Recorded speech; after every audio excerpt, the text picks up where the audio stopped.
Du nord-ouest du pays. On y voit une quinzaine de jeunes enfants blancs installés à une table et dans le fond, 4 autres noirs à une autre table. C'est une photo qui a été envoyée par l'institutrice sur le groupe WhatsApp dédié aux parents, donc dans la sphère privée, pour montrer comment se déroulait le premier jour de leurs enfants. Et très vite, elle a circulé sur les réseaux sociaux suspectant un cas de racisme.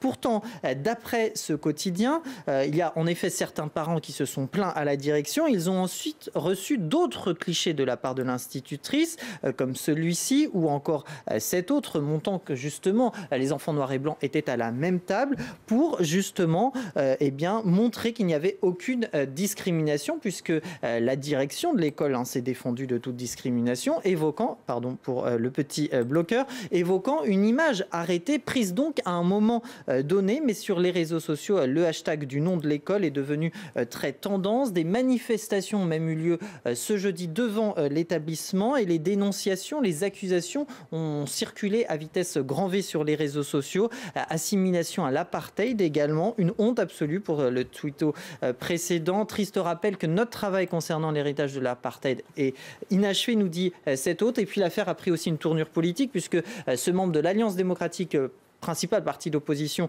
a repris la photo appelant à continuer le combat pour une société égalitaire. Celui de l'ANC trouvait cela provoquant, que ce soit presque commun, selon lui, dans une société post-apartheid. Une enquête a été ouverte pour connaître le fin mot de l'histoire et l'affaire a été prise au sérieux puisque l'institutrice a été suspendue.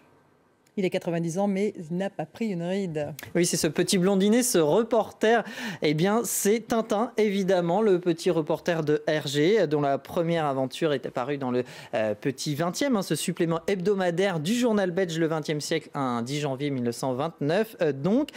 Sur les réseaux sociaux, il y avait beaucoup d'hommages, beaucoup aussi de quiz de la part des médias. Et je vous poserai peut-être cette question pour finir. Quel était le prénom de Tournesol, le professeur Tournesol?